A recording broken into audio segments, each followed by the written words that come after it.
Viral sosok Nur Afifah Balqis, disebut koruptor termuda usia 24 tahun terlibat suap bupati. Sosok Nur Afifah Balqis viral di media sosial dan disebut sebagai koruptor termuda di Indonesia.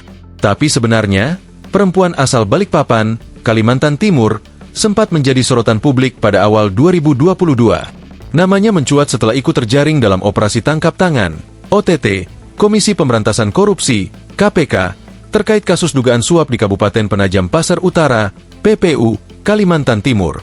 Perempuan kelahiran tahun 1997 ini dijuluki sebagai koruptor termuda karena usianya yang baru 24 tahun saat ditangkap.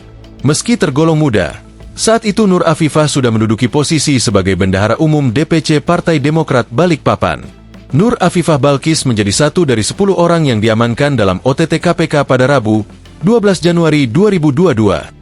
Ia ditangkap bersama Bupati Penajam Pasar Utara Abdul Ghafur Masud dan sejumlah pejabat daerah lainnya, termasuk PLT Sekda PPU Mulyadi, Kepala Dinas Pekerjaan Umum dan Tata Ruang PPU Edi Hasmoro, serta Kepala Bidang Dinas Pendidikan, Pemuda, dan Olahraga Jusman. Dalam konferensi pers pada Kamis, 13 Januari 2022, Wakil Ketua KPK Alexander Marwata menjelaskan bahwa perkara ini terkait dugaan suap sejumlah proyek pengadaan barang dan jasa di lingkungan Pemkab PPU pada tahun anggaran 2021. Nilai total proyek yang diagendakan mencapai sekitar 112 miliar rupiah, ujar Alex.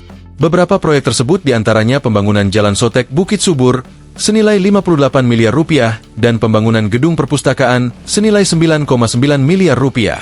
Dalam kasus ini, Nur Afifah Balqis diduga berperan penting dalam pengelolaan aliran dana suap. Menurut KPK, uang hasil korupsi disimpan di rekening pribadi milik Nur Afifah yang kemudian digunakan untuk kepentingan Bupati Abdul Ghafur. Tersangka AGM, Abdul Ghafur Masud, diduga bersama NAB, Nur Afifah Balqis, menerima, menyimpan, serta mengelola uang dari para rekanan dalam rekening bank atas nama NAB, jelas Alex. Tak hanya proyek, Abdul Ghafur juga diduga menerima uang suap terkait perizinan hak guna usaha, HGU, lahan sawit dan perizinan bleach plant, pemecah batu, di PPU. Penangkapan Abdul Ghafur dan Nur Afifah berawal dari laporan masyarakat soal adanya transaksi mencurigakan. Menindaklanjuti informasi itu, KPK melakukan pengawasan di Jakarta dan Kalimantan Timur. Pada 11 Januari 2022, orang kepercayaan Abdul Ghafur, Nispu Hadi, mengumpulkan uang tunai sebesar 950 juta rupiah dari sejumlah kontraktor di Balikpapan. Uang itu kemudian dibawa ke Jakarta dan diserahkan kepada Abdul Ghafur melalui Rizky, orang kepercayaannya. Download Tribun X sekarang, menghadirkan lokal menjadi Indonesia.